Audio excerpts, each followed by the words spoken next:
Hello, this is a tutorial for the Illustrator exercise called Daisy Me Rollin, i.e. Daisy Me Rollin.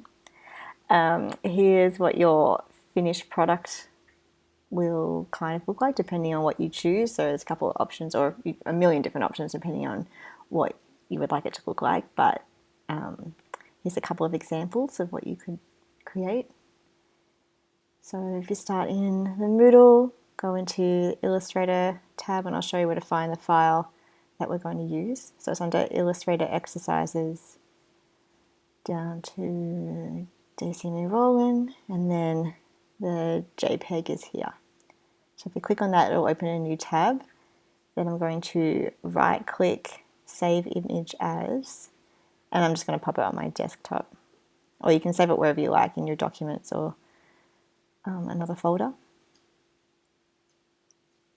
Cool. And then open up Illustrator. We're going to start with a new file this time. So in my recents, I have an A4 page, but if you go over to print, it'll also be in here, an A4 preset. I like to double check. I put this to millimeters just to see the measurements I want. So 210 by 297 millimeters is an A4. Because I've chosen a print preset, the color mode will be CMYK, and for raster stuff, not that we're using raster, but that would be 300 ppi, which is a print quality resolution. So create, we'll open up our new file. So we've got our A4 page, and now we're going to bring in that JPEG that we just saved. So file, place, and for this one, we want it to be placed as a template, which I'll show you what that does. So if we go into the desktop where I saved that JPEG, select it, don't double click it. My instinct is always to double click because we want to tick template here and then place. Cool, so that'll pop it on your page for you. And what the template button did is it puts it onto this template layer automatically, it locks it, and it reduces the opacity a bit from the original. So I'll show you if I just place in the JPEG as it was, or if I was just going to place it in like a normal image, double clicked. I'm just going to click and place that in. See how this one's darker and this one's a lot lighter? This is the original file, but then when you place it as a template, it knocks the opacity down and it puts it on a layer and it locks it, which is pretty much what we would have done. That's how we would have set it up, but Illustrator does it for you. So I'm just going to delete that one we popped in. This being on a locked layer means I can't grab this. I'm trying to click and move this around. I can't do that because it's on a locked layer. If when you place it in, it happened to go off the page for whatever reason, you can unlock it here and now you can move this around. I'm on the selection tool. If you needed to move it into place. Make sure you lock it again so that when we start drawing, you don't accidentally pick up or move this layer. Another important thing is now that I've got that layer selected, I won't be able to draw anything on that layer. So see how I'm just trying to draw a rectangle, but it's got that X on it, or the cross. I've got to select layer 1 before I can start drawing. I'm just going to delete that. Cool. So for this exercise, we're going to use the pen tool to begin with, and then we'll get into pencil tool. So the pen tool can be a bit tricky or take a bit of time to master. It definitely takes some practice, but it's a really important tool to learn and a really important tool to use in Illustrator. You can also use it in Photoshop and InDesign, and I'm sure across a lot of other Adobe programs. So it's good to learn and get a grasp on, but it can be a bit frustrating in the process. But we'll get there. This is what this practice is for. So we also have done some other exercises in class before this. They're on the Moodle too. So you can run through, let me just show where they are. So these intro to pen tool exercises, there's a straight lines, curved lines, and then combos. And they're good little tasks to try and get the hang of the pen tool, and it runs through a whole lot of different things. There's also tutorial videos for those. Okay, let's start with this. So I'm just going to zoom in on our first one. Oh, can I go any further? It's not going to let me. There we go. So let's start with this little flower. So I've got the pen tool selected from the toolbar. You can also hit P on the keyboard. That's the keyboard shortcut. And for this one, I'm only going to draw anchor points on these corners. So as you get the hang of the pen tool, my instinct is to add a couple of anchor points. But for this exercise, just to keep it simple, let's draw an anchor point here. So you can tell by the little star on the icon that indicates it's going to start a new path.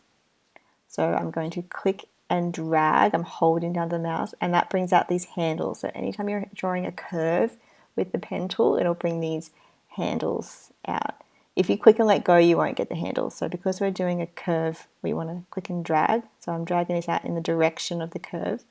It can take some practice to see how far you need to drag this, but we're going to edit this later. So we're just drawing the first initial shape. Then I'm going to click on this next point. You can see it's trying to preview what the curve will look like, but again, don't worry if it looks a bit different because we'll go and fix it up later on. So I'm clicking, dragging. You might notice depending on which way you turn these handles around, it'll really affect the curve. So we want to go this way. I'm going to drag this up. These handles are getting really long. And then I'm still holding down on the mouse to get the next curve, because see how this handle that the arrow is next to is pointing this way, but I want it to point like up here to get this next curve. So to get that, I'm going to hold, I let go accidentally. I'm just going to undo that. Oh, actually, let's start again. I'm going to turn my fill off. So the default is the fill is on. I'm going to turn it off because it's a lot easier when you're tracing. So, and of course, there's a lot of different ways to do that. You can do it in the toolbar over here. If you double click, it brings up the color picker. Not that I want a color, I just want none, but you can also change the color there. Or over here in the properties panel, if I click on the black box, change that to no fill. And then for the stroke, I do want a stroke so I can see where I'm drawing. Let's just make it magenta. Cool, that'll be a lot easier now. I'll be able to see where I'm going. So first anchor point, click and drag up towards that curve and let go of the mouse. And now I'm going to click and drag again. And then before I let go, I'm going to hold down the Option key. And when I hold down the Option key, it lets me swing this handle around wherever I like. So instead of it being stuck down here like it was before, I can now drag it more in this direction, which is what I want for the next petal. So now I'm going to let go of the mouse and let go of Option or the keyboard to draw the next point here. So click and drag in the general direction. Like I say, it doesn't have to be perfect. Hold the Option. I'm still holding down the mouse as well. Drag this handle around. Now let go of the mouse and let go of the keyboard. So you want to let go of the mouse first, because if you let go of the keyboard, the Option key won't be active and it won't put the handle where you want it. Next point, click and drag. Hold the Option, swing this handle around, let go. Click, drag, hold the Option, swing the handle, let go. And then the last one, you will notice when I get to the first point, it's got a circle next to the cursor. That means it's going to close this path. So because it's going back to where we started, we're going to have a closed shape now rather than a path, like a line. So click and drag. This last point, there's no way to get this to be good. It just goes all over the place. So up to you if you want to keep that first curve looking okay, or this last curve we're trying to draw okay. We have to go back and edit it anyway, but there's no way for it to even, oh wait, if I hold the Option, it does it. You guys, genius. All right, that's pretty handy. Does it actually do it, or is this still all over the place? Let me see. No, it still went wonky. I thought I'd solved all of the world's issues. Not quite. Okay, so Yes, that last curve will just go wonky. Don't worry about it. We're about to fix it all up. Okay, so to edit our points and our handles, you can use the direct select arrow. That's this one here, the white arrow direct selection tool. There's another way too, but let's start with this one. So with the direct selection arrow, I can drag these handles and put them into a new place, or if you need to move your anchor points anywhere, you can do that too with the direct selection arrow. So I'm going to drag this up, move this around. These are just a rough guide. The drawings are just a rough guide, so you don't have to be perfect. It's just to get an idea. Another way to alter these handles, because sometimes when you use the direct select, this is working great because we use the option and we change the direction of the handles. If we hadn't, I'll just show an example here. I'm just going to deselect. Oh, that didn't do what I thought. Deselect that, go to the pen. I'm going to draw just a little curve here. If I went with the direct selection tool to to edit these handles, see how it takes the one with the other on the other side, so it edits both handles that are connected to that anchor, so it's more like a seesaw. That's because when I drew this line, I didn't hold the option key to change the direction of the handles. I just let it go wherever it wanted to go. So same with this one. I select this anchor and then try to change this path. It takes the one on the other side of the anchor as well. So it's editing both sides of this anchor point. Whereas for this, I just want to change one side. So because we kind of already broke that seesaw apart when we drew this by holding the option key, we're not getting that happen. But if you drew it without holding the option key because you wanted some nice smooth curves, yeah, it does both.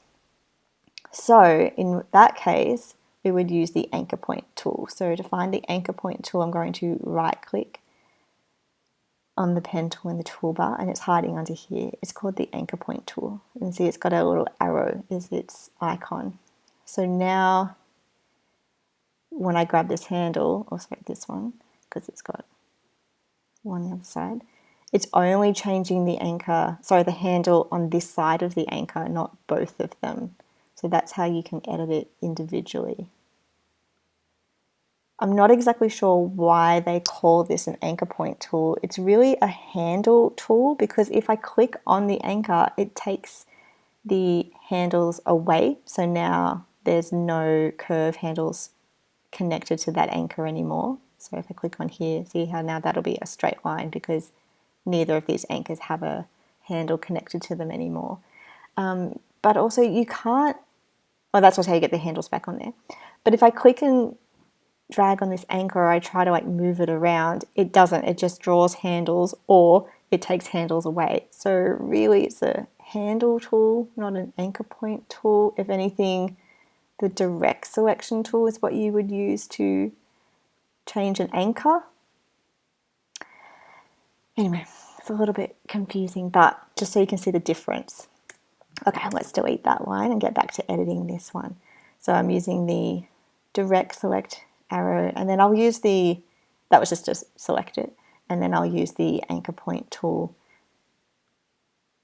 to keep editing these curves. So to get the handles to show up, I'm clicking on the path, and that way it shows me the anchors that are connected to that path. If I click on the anchor point, it takes the handles away. I'm just going to Control Z, undo that. So I only use the anchor point tool to change the handles and not the anchor points. Good work, Adobe. Anyway, this is looking pretty good.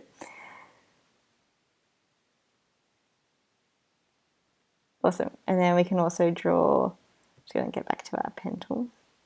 We can draw this little circle in the middle. So for this one, I'm just going to draw an anchor point at the top and the bottom and then join it together.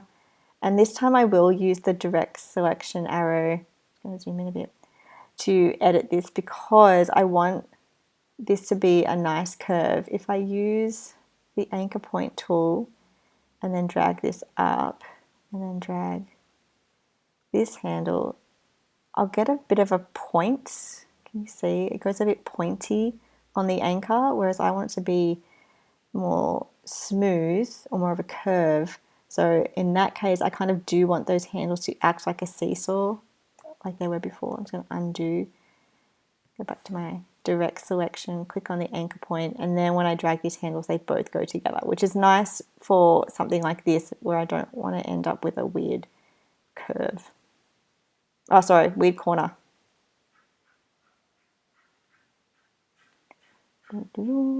This doesn't need to be a perfect circle. You could draw a perfect circle. You could use the ellipse tool to draw this, but since we're practicing the pen tool, I thought I'd show you how to do it with the pen tool. Cool. So you can do the same thing for this little leaf. Pen tool. This one you could do a couple of different ways. So I'm going to start on the corner. Generally, I like to start on a point. If there's any kind of corner or point, it's nice to start there. This one, you could make these handles really long and then, well, let me join this now. I'm just going to take it away. I was going to see if I could do like one curve the whole way around. I don't think it's going to quite work. Let's start again. I'm going to just make it not such a crazy curve. And then we're going to draw one here. And then close our path. And again, whenever you close a path, this just goes all wonky because it wants to seesaw those handles and I don't want them to. Anyway, let's go into our anchor point tool and we'll fix up this. So I'm just going to grab that handle, swing it around, grab this handle, bring it out to here. And then for this anchor point, let me zoom in a bit. This anchor point, I'm going to use the direct selection arrow because like I just showed you before when I was drawing that circle, if I edit these handles individually, I'll probably end up with a bit of a point here and I want it to stay a curve. So I'm going to use the direct select to bring that out a bit. Let's do the next one. Pen tool. Quick drag, click and drag to finish, get all wonky, beginning, anchor point tool, edit this handle, clicking on the path to get my handles to show up. Swing that back here. So I'll show you what happens again if I'm still on the anchor point tool to bring this out. It might not be too bad, but depending on how sharp or how narrow you have to make this curve. See if I made it like this. Now I've got like a point there and it can be a bit tricky to get that go back to a curve now that they're disconnected. The handles are disconnected to each other. So I'm just going to undo so that they're friends again. And that way when I do this, they both move.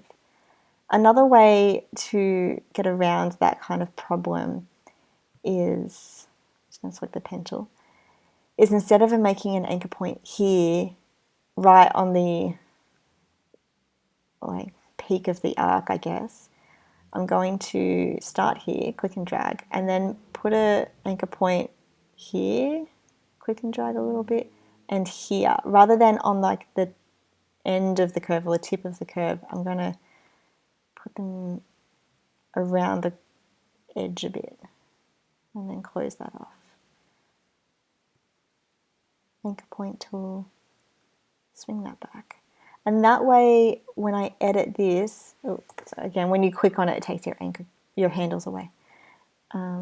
Because it's a bit more of a flat line here than here, where it's really curvy, you won't notice so much when I edit here. So I've just brought those handles in, but see how it's not a corner? It doesn't look like a sharp point. It still has that curve, and that's because it's more of a straight line than this section. Okay, so you can continue on and finish that off. For the stem, which I just realised I missed before, you could use the pen tool, and you just sort of click once, and since we're doing a straight line, I can just click again. I'm not clicking and dragging because I'm making a straight line. Another thing, once I've finished drawing my line, because I didn't do a closed path, see how it still hangs on, it's still previewing. If I click again, it'll draw another anchor point. Just undo that. If you want it to let go, hit the escape key, and that'll kind of turn that off. Or still hanging on here. If you just hit the selection arrow or V on your keyboard is a shortcut for that, that'll also kind of deactivate your pen. So yes, you can use the pen tool to draw that stem. You could also use this line segment tool. I barely use this. I'd kind of forgotten it existed, but it literally says on there, create straight lines, and that's what it does. So for this one, instead of clicking to create an anchor point and then clicking again to make another anchor point, I'm going to click and drag, and that makes your line. A reminder, if you hold the shift key, it forces it into perfectly vertical or perfectly horizontal or 45 degrees depending on what you're doing. Back to my selection tool. So yeah, that's another option for drawing a straight line. So let's just zoom out so we can see the whole page. So I'd like you to finish off these two rows, the first two rows using the pen tool. This one gets a little trickier. We've got a curve going one way and then a curve going the other way. So I'll just do a quick demo. I like to start on the point, so I'm going to start here, drag in the direction of that curve. I'm going to draw another anchor point about here, similar to down here where I was doing it not on this part of the curve, but like just around the edge. Click and drag, and then I'll close that off. Anchor point tool, fix up my handle. So this one I want it to come in a bit, and this one's going out a bit, and that's how I'll get, let me just zoom in. Oh, it's not going to let me, there we go. That's how we'll get a curve going this way and then a curve going this way. So select this path, drag this handle. Oh, got the wrong one. It can be a bit tricky trying to get the right thing. Click and drag. There we go. And then we get like this teardrop shape. Now, because that point is really sharp, it's put this like super point on the end of it. See how far it goes out from the path? It just goes chunk like a spike. If you like to adjust that, in the stroke panel, there's options here for cap and corner. So cap is the end of a line and corner is on a corner. So if I change that to round, that'll round off that corner there. Or the other option, it's a kind of bevel, and that makes it blunt or like a square. But if I had it on the default, yeah, you get this point, which might be fine. Like if that's what you want it to look like, go for it. But here are some options if you wanted to change it. Similarly for, actually with this one, let's just draw a bit of the stem. So if I know the stem goes for here, but if I decided to have it go into the leaf, I'm going to draw this part of it so I can show you. So say I wanted the stem to go into the leaf a bit and not have this square end. This isn't a closed path, it's a line or a path. So for this one, it'll be a cap. So at the end of the line, I can change to a round cap, and see there it's just rounded that off. And then the other option, I think it extends, yeah, projecting cap, and that just makes it go past the anchor point a bit, but it still has that square end. So change that back to round, and then get a nice rounded end. Okay, so yes, like I was saying, finish them off with the pen tool. And then this last row, we're going to use the pencil tool. So the pencil tool, I think it's hiding under here. Yep, under the shaper tool, right click, pencil tool. And the pencil tool is great for more free form drawing. So the pen tool is really nice for really precise things.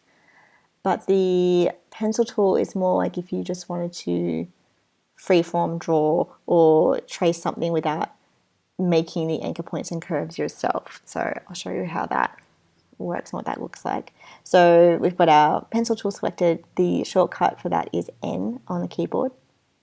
And I'm going to start at a point like I always do.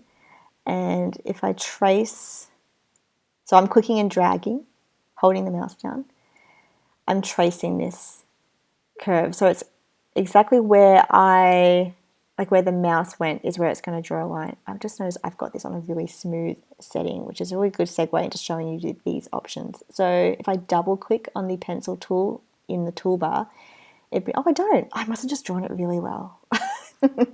It brings up these pencil tool options. And there's a few different things here, but the part I was just thought I had set smooth was this. So the fidelity is how it draws the line depending on like how it kind of corrects the line almost. So if you had this, I'll show you both ways. So if I had this on accurate all the way and then hit OK and then drew a line, it pretty much follows me exactly. So wherever I clicked and dragged my mouse, it creates a line. So you can see it's automatically making these anchor points and curves for me. I'm not creating those at all. So let's just try another thing. So if you're a bit rough with your drawing, if I zoom in on this, you'll see here like there's a bit of a wonky bit here. This isn't very smooth. If I click on it, you can see, actually I need to click on it with the direct so you can see all the anchor points. See how many anchor points it made? Like we're just doing with the pen tool. The main aim is you don't want to have a lot of anchor points. I should have talked about that a bit more with the pen tool. So when you're using the pen tool, what you want to avoid is, say I was going to draw this curve, you don't want to like click and drag, click and drag, click and drag, click and drag, and have so many anchor points along your line because I mean, that was a pretty bad example, but it can make this wonky line. Not that I meant to do that, but it can make your curves really jagged because you've got all these points along the way. Whereas if I just drew it with one anchor point here and one anchor point here, you get a nice curve without any other little interruptions in between. So like we were doing our first one, I'm just going to drag this off to the side so I can demo again. So what I don't want to do is click and drag here, click here, click here, click here. Like you don't want to have so many points. Even if the preview looks like it's going to line up really nicely, you'll go back and edit it anyway. Yeah, see, it's just not quite as nice. Even if I did it well, you still want to avoid having so many anchor points. So the one that we did originally, admittedly, you would usually have more anchor points than this. You would usually have maybe one here or one on either side. But less is better. You want less anchor points than a million anchor points because then you've got so many more handles to go and edit if you needed to go and edit it. Okay, back to the pencil tool. So, oh, not there, here. It's under the rectangle tool. So that's with the option set to accurate on the fidelity. That was a double click for the options table window to come up. If I flick this all the way to smooth, it does the opposite. So if I draw this other curve and I try to draw it really jagged and wonky, it tries to smooth it for you. I've still got these points and things happening, but see how on the curvy parts, it's got less anchor points and it's tried to draw it really smoothly. Like even here, it's tried to make a nice smooth line as opposed to the one next to it, which is, you can see it's all kind of jagged and rough. So up to you what kind of setting you'd like to put that on. That's what I was surprised that drew so smoothly when it was on the default options. So I put this back into the middle. So for this, I want to continue drawing from this line. I don't want to, if I just click and drag now to trace over that petal, it makes a new line. See how these are separate? I want them to join together so that at the end, I can have a closed path. So I'm just going to delete that one.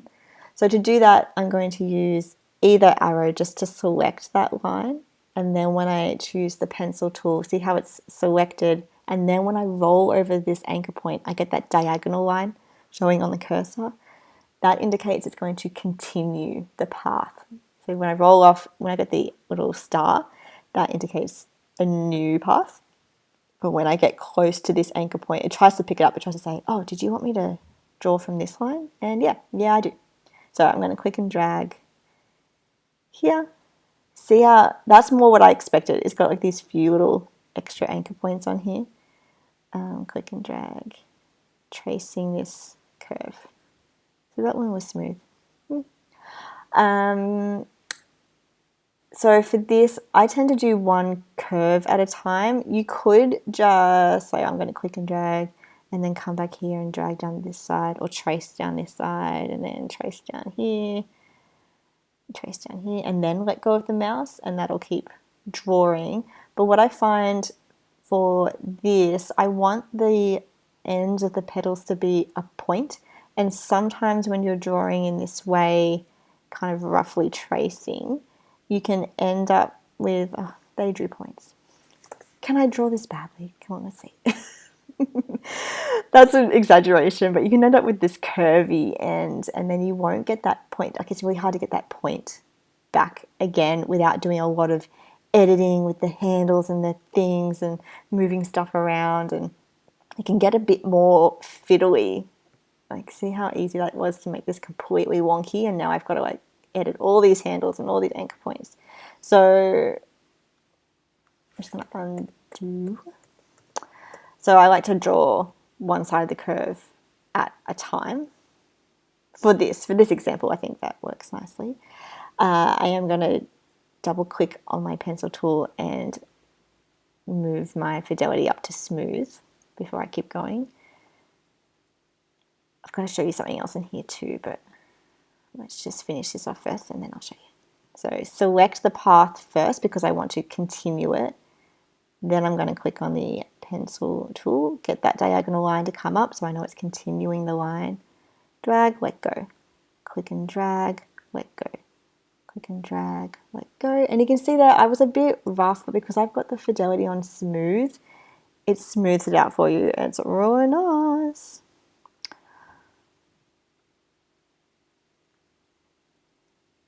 Actually, something else too. I'm going to get distracted with all these things to show you. So say this section up here where it has some extra anchor points and I want to smooth this out. Instead of trying to like move these anchor points around, another thing I can do is use the smooth tool. So right click on where the pencil tool was, select the smooth tool, and when I click and drag over the path, that smooths it out for you, or it does its best to smooth it out. So I'm just clicking and dragging in kind of an arc motion to get this in the kind of shape that I want it to be. Sometimes it's great, sometimes it can go a bit weird and you end up with like weird, almost straight lines. Like, see down here, it's going a bit odd. Not too bad. But that's a nice easy way if you've got a few extra anchor points or a few little jagged bits, you just want to smooth them out. It's under the pencil tool, the smooth tool. That's a nice one just to go, oh, quickly, just need to smooth this out. The other thing I wanted to show you in that pencil options window, right click, pencil tool, and then double click. In here where it says keep selected, that means after you draw a path, it keeps it selected. So let me just deselect that or draw a new path over here. So see how I'm going to draw this side? It's selected, it stays selected. And that's kind of nice for what I'm doing here because I want to continue this path. But for some other drawings, if you were, I think on some of the leaves, it gets a bit, what's down here? It might be on this one. Or when you're drawing the stems and things, that you want to be drawing more lines close together. So say I want to draw like another petal in between here, for example. If I click and drag here, it edits that last line because it's picking up on that path because it's selected. And the only way to deselect it would be to select your selection tool and click off, or there's a keyboard shortcut for that. But you have to keep doing that. You have to be conscious of it's staying selected. So I'm just going to undo that. I mean, sometimes that's handy that it stays selected if you want to quickly edit it. So if I drag back over this line and go, oh, I just want to bring that out a bit further, it will do that for me clicking and dragging, or it can make it worse, like that time. But if you want to draw something in a completely different direction, like I was doing, it grabs it. And if you don't want that to happen, double click on here, just untick the keep selected and hit OK. And then let me just undo that and delete that one. We'll do this again. So this time when I click and drag to draw this line, it's not selected now. But because I want this to be continued, in this case, I kind of want it to be selected because I want it to keep continuing this path. But in some cases, yeah, that's annoying. So I'm going to turn that back to keep selected. Just hit V on the keyboard to get my selection tool. And then N with a pencil. Continue this. It won't continue from here because that one's not selected. But what I'll do, hit V, click on this one, N for your pencil, continue this. It won't close this path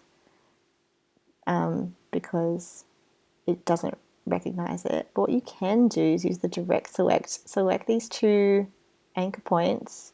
I might just drag them over the top of each other. Then click and drag so I know it's selecting both. Right click, join. And that'll join those together. Technically there are two anchor points here. No, oh no, sorry, it really joins them. Okay, cool. Probably because I had them on top of each other. That's a cool way to join separate paths. So even if they weren't touching like this, so if I use the pencil tool again and say I just drew this part of the line, direct selection arrow, you can click on this anchor point, hold the shift, click on this anchor point, right click, join, it will join them. It does it with a straight line. So I thought it might have just been drawing a little line in between these anchor points, but it didn't. That was pretty cool. Here it's drawing a straight line. It won't try and like predict the curve or do anything fancy like that. So now if I want to add handles onto the anchor points, I'll use the anchor point tool. And then I can click and drag and add handles onto that anchor point, or those anchor points from that path that it created for me joining. Cool, so let's grab the pencil tool, let's finish this one off. Oh, actually just drag the whole thing. And then when I get to the end, it's drawing that circle saying it's going to close the path. Fab. So the rest of that, I mean, obviously you can go and tidy things up. So trace the rest of that with the pencil tool and this little leaf and this vase. Then once you've got, so if I go back to that first flower, so I've got all the pieces of this. They're all separate shapes at the moment, or separate paths. I'm going to group them, so I'm going to click and drag so it'll pick up everything.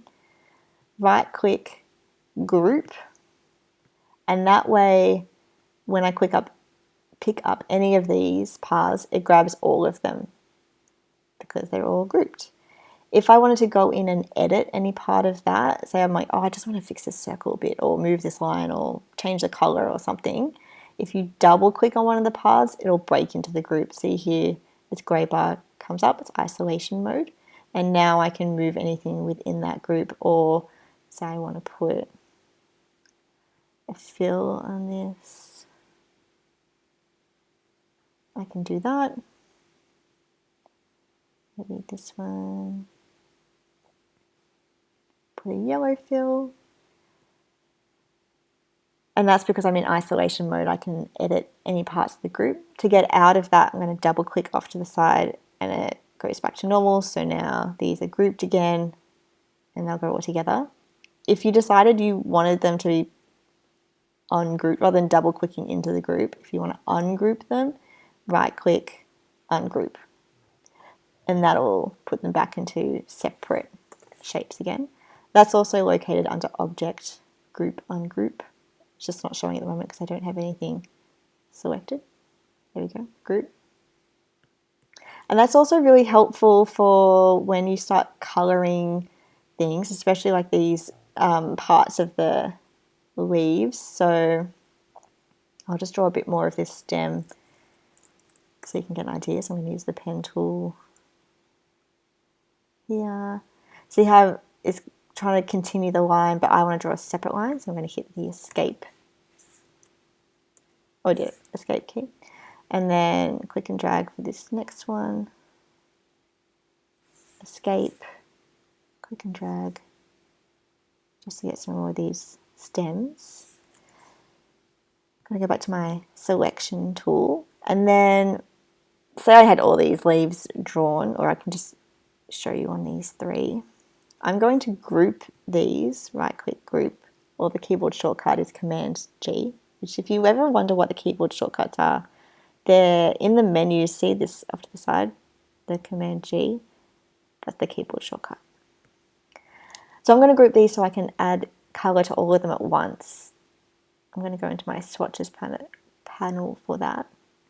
I've got the fill in front, so if I click on this it's going to add a green fill, and then for my stroke I'm going to bring that to the front. So the one that's in front is the one that's being affected, and change that to off.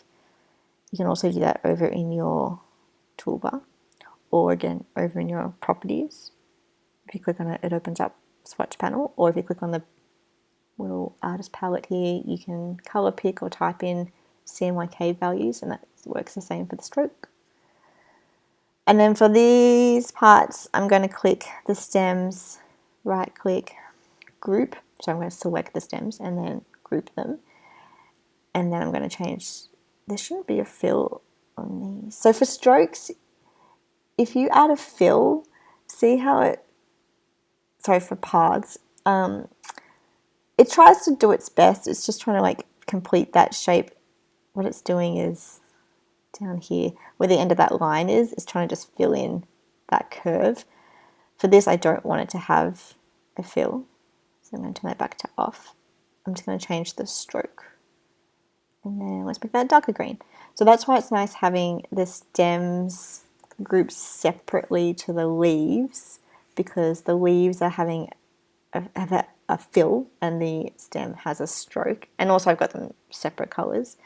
And then a reminder, if you wanted to change one of these, double click into isolation mode. If you want to move where it is, or rotate it, or change the color, so I want this one to be like a different green or whatever, then you can double click again to get out of that, and then that one's edited and it's fine.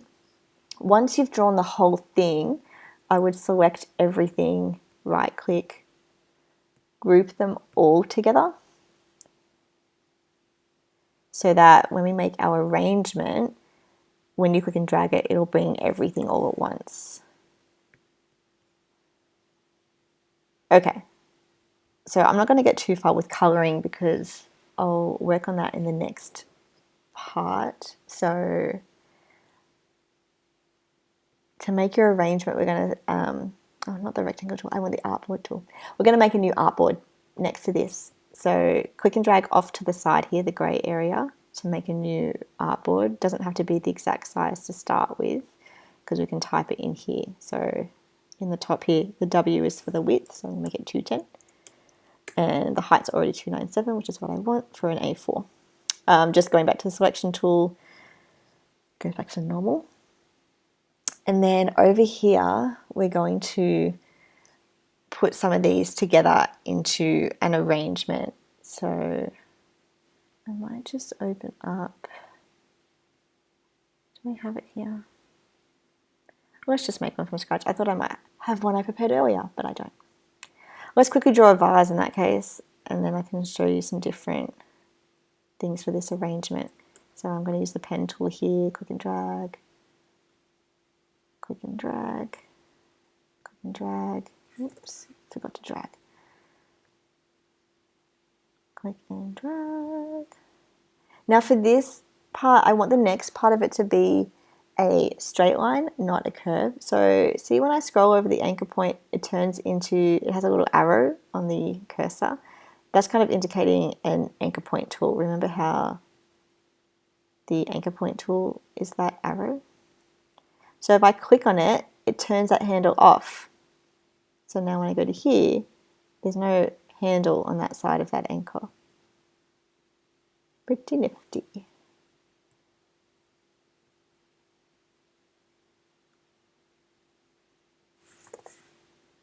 Okay, just want to change this curve a little bit. And I had the fill left on from before. Let's just change it to another color.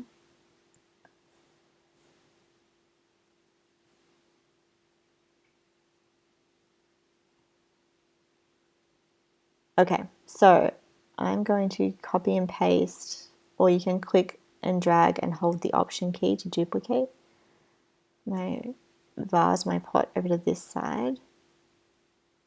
For the sake of the exercise, I'm just going to quickly finish this leaf. Let's just ungroup them. And then I'm just going to, oh, I forgot they were grouped. Oh, actually that's handy, let's just do that. Click and drag, duplicate. I'm going to right click, transform, reflect. Of course you won't do this, you will draw all of your petals using the pen tool, so you get lots of practice.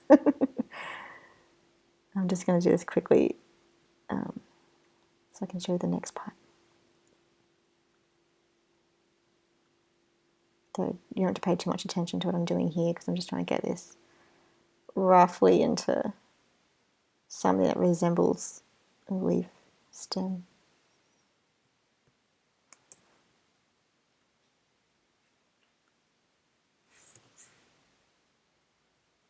Turn that fill off.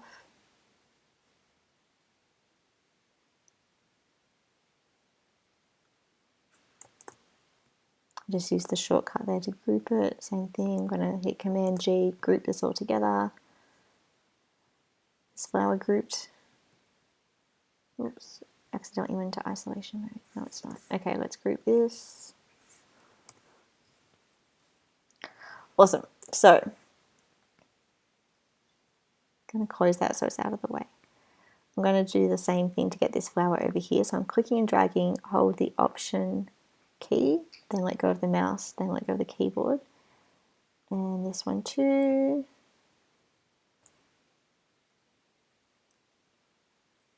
Oh, this one didn't have a stem. Oh well, it can have a floating leaf.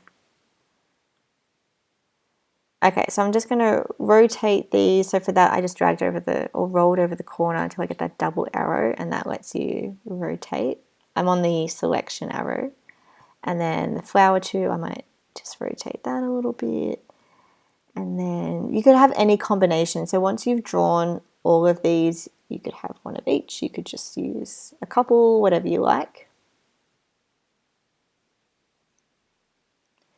And then I'm just going to turn the stroke off this so we don't have this pink stroke.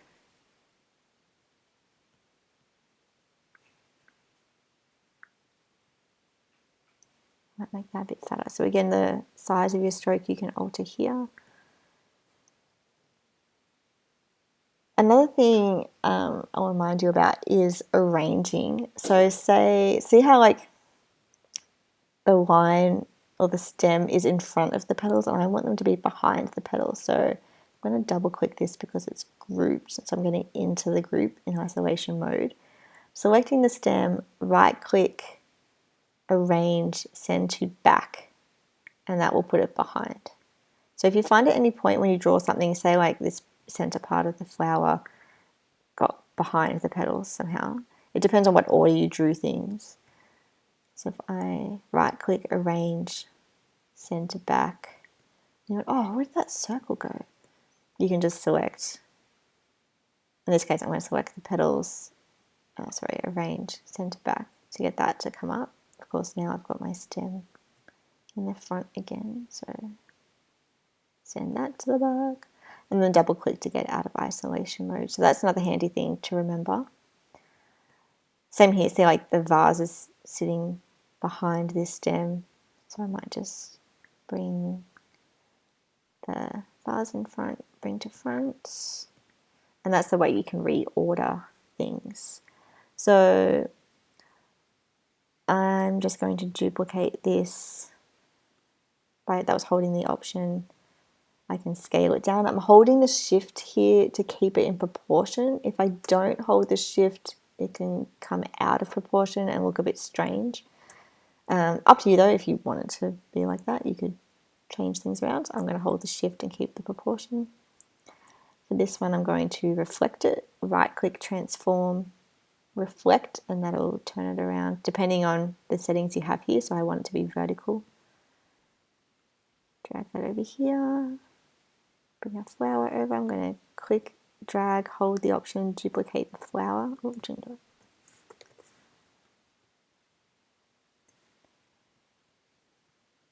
rotate that. Hold the Shift, scale this down. I want this one to sit in front of the leaf, so I'm going to bring it in front. But I want the vase to also be in front, so I'm going to select both of them and bring them both to the front. And then you can just have a play around with this however you want it to look. If you want to add different colors, maybe you'll make this flower. I was just double clicking into that group, so I can change the color of this. Let's make it this color. Or if you want a different color that's not in the swatches, you can go into New Swatch and then type in a CMYK value, or double click over here on the toolbar, you get the color picker. You can have a range of different colors here, or the color panel up here lets you do a lot of things. If you click on the 3 lines here and show options, that also brings up your CMYK values.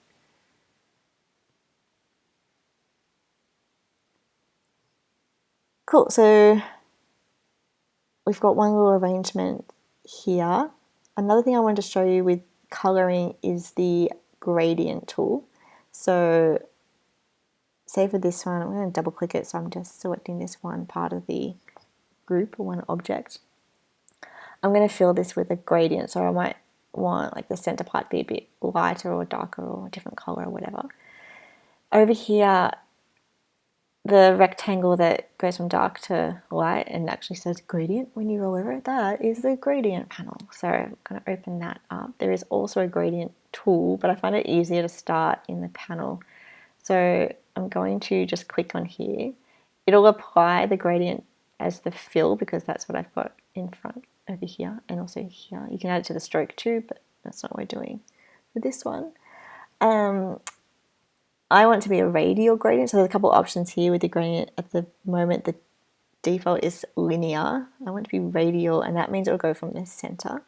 And then we can add different colors along this bar here. So the default is black and white, which is a bit boring.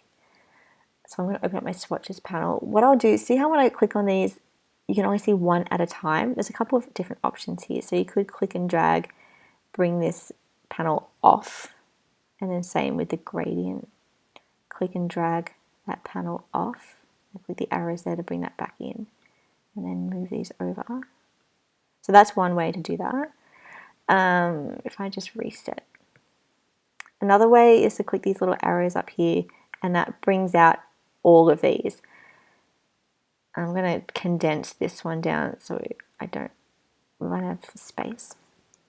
And that way I've got my swatches showing, and then under here is where the gradient is. So some people can find this really overwhelming. You've got to like try and find things. I'm used to this. This is kind of old school Illustrator layout. So I'm so used to things being all over the place. So up to you, however you like to arrange that. The main thing is that you can see your swatches and the gradient panel at once, because if I click on one of these swatches, click and drag it down, it'll add into this gradient bar. The way to get colors off here, so I don't want any white, I'm going to click and drag it off and that will get rid of it. Same with the black. I think another way, if I double click on here, I can bring up the swatches too, so you don't have to drag them out of the swatches panel down to here. If you had your own swatches in here, that might be a nice way to do it. But if you double click on that part of the slider, it'll bring up color options as well, which is quite handy. So I'm going to select orange. And then these sliders can affect the way the gradient looks. So you can drag them into different positions. See how when I drag the pink over, I get more pink on the center. Put that back to default and then, or back to the end. Or if I drag the orange in, I'll get more orange color. And then this little like diamond in the middle, you can also click and drag this. That will affect things. So you can just play around and get it to where you like what it's doing. You can also add multiple points. So hang on, let me just show what that did. So when my cursor's underneath this slider, see how it has the plus sign? That means when you click, it'll add another color point. So you could add however many you like. And then these little diamonds show up showing kind of the midpoint in between these two colored doodads, depending on, yeah, so between each of these there'll be like a little diamond thing. So if you wanted to add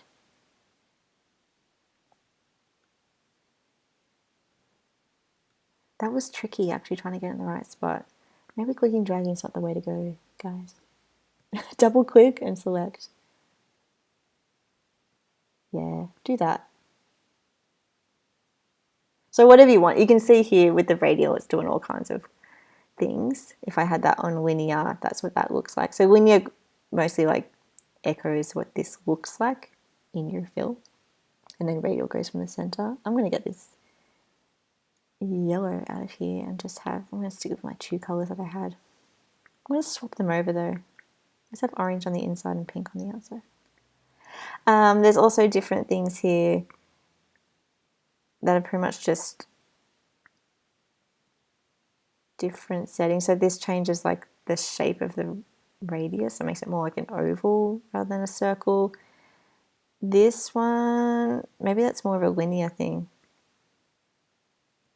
Yeah, that's a linear angle. Another way you can edit that is with the gradient tool over in the toolbar. So over here, gradient tool, or the keyboard shortcut is G. Click on that, and that brings up this slider bar on your object, and that pretty much echoes what this slider bar is doing. So if I bring this orange over, see how it also changes over here.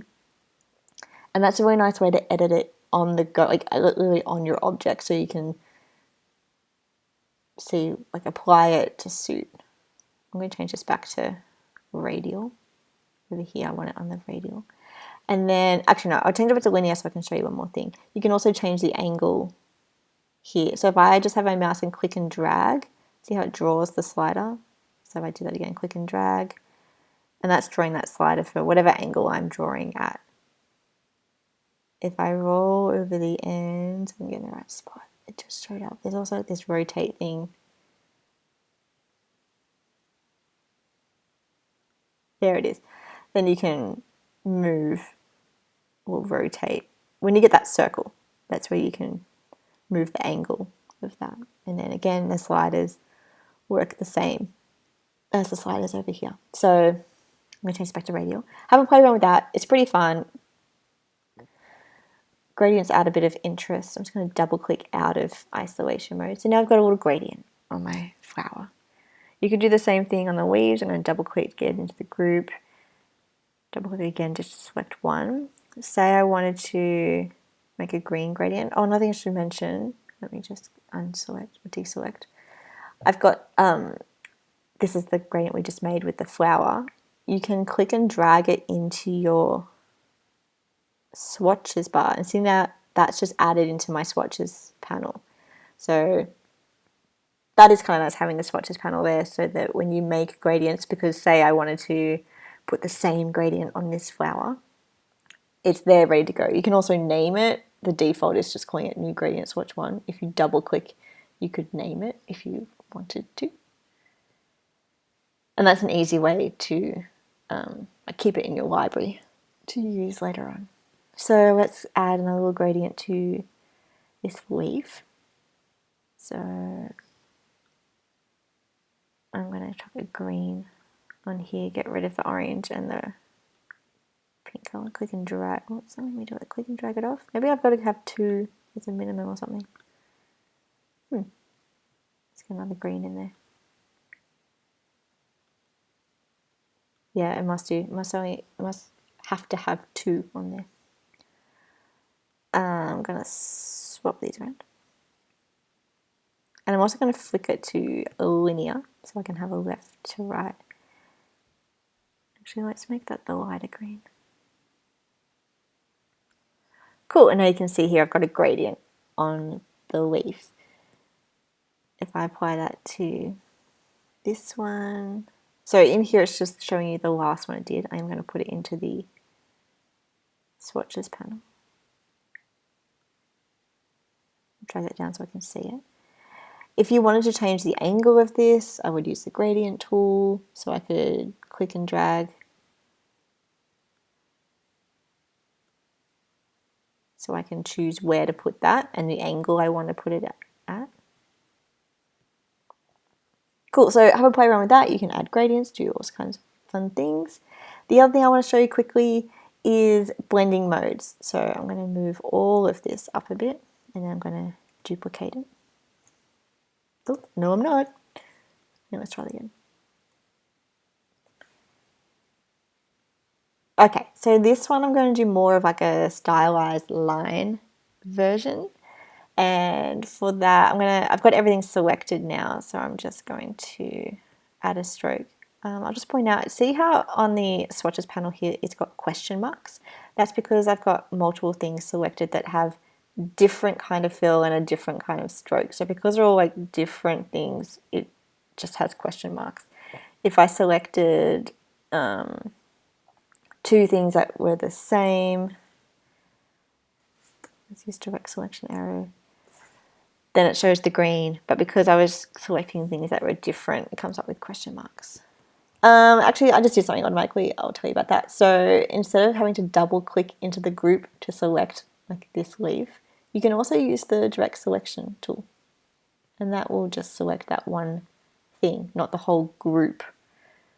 So that's kind of handy also. And you can still, like normal, you could move anchor points and paths and things. Okay, selection tool. I'm going to click and drag, select everything.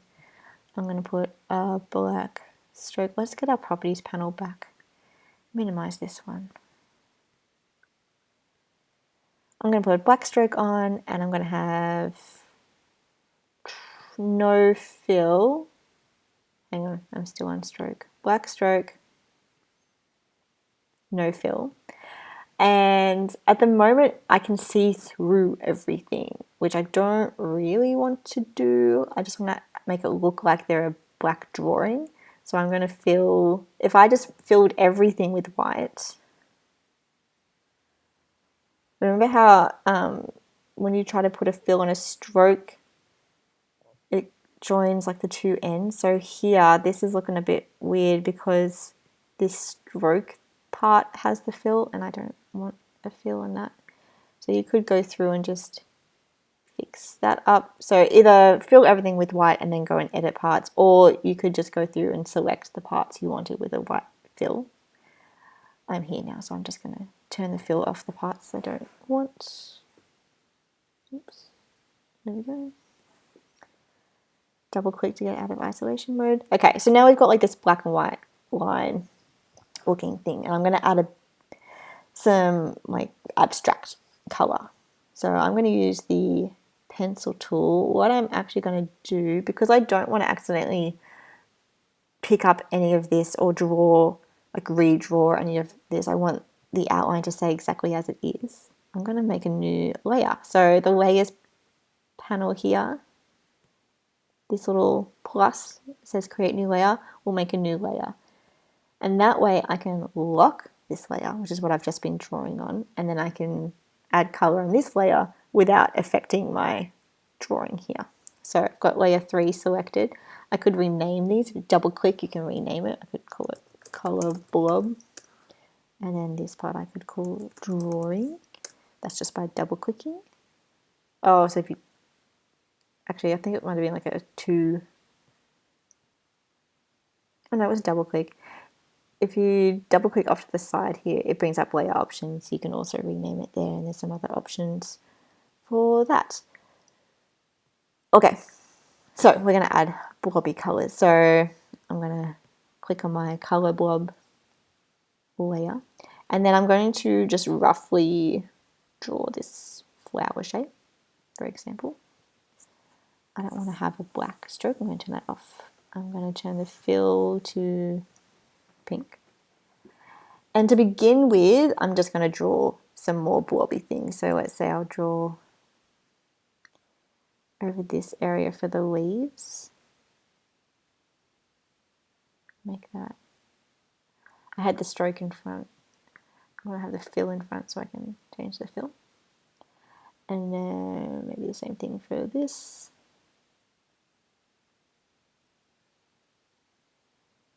Let's draw a little blob for this flower.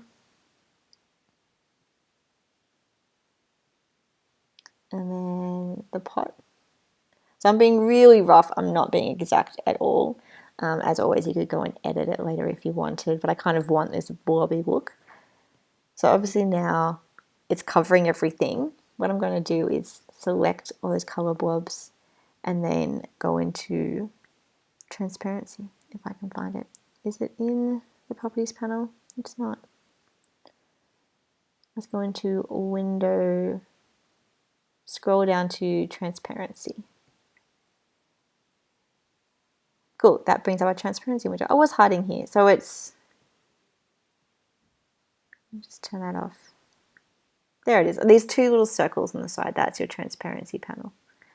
Okay, so a few options here. You could change the opacity. So instead of being, oh, I don't have anything selected. Make sure I've got everything selected.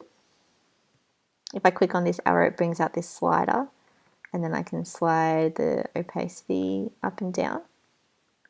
So that way I can start to see that drawing behind. There are some better options though. So I'm going to change this back to 100. This part here where it says normal, these are blending modes. It actually says that when you roll over it, blending mode. These are in Photoshop and InDesign as well. And there's a whole bunch of options here. Generally, I just click through all of them until I get something that I like, because they all kind of do something different and they'll look different depending on what you're doing. I'm going to get part of this to overlap actually so you can see. So that's what darken looks like. Multiply is a really popular one. In this example, it's looking really similar to darken. So multiply is pretty much just showing anything behind it through, and then also when there's color overlapping, it'll look like the 2 colors are mixing. So say if I bring this green over, you can see a bit of the orange behind it. It's really nice if you're adding textures too. Multiply is a really good option. Color burn does that. Lighten does that. I'll just flick through these so you can see. Sometimes they all kind of can look the same. Overlay is a really popular one for certain things, in Photoshop especially. Soft light, hard light, difference. We can get real funky here. So yeah, you can flick through all these. I'm going to change it to multiply. That's my favorite. I'm going to make this a bit bigger. Cool. And now we've got this kind of like stylized line drawing with blobby colors. So that's another option if you want to have a play around with something like that. So for this, you can do whatever you like. If you want to do something really stylized like this, like a line drawing, or if you want to do something a bit more less abstract, you could do something like this. You could add stroke onto this. Lots of options. So the main thing is that you've used the pencil tool and the pen tool over here to trace everything, and then just have a play around with colors, gradients, blending modes when you're making your arrangement. It'd be nice if you could do at least two, so do two different ones. But that's pretty much it. So I'm going to go back to, these were the ones I had made before. Yeah, see what you can come up with. Cool. Thanks so much. Bye bye.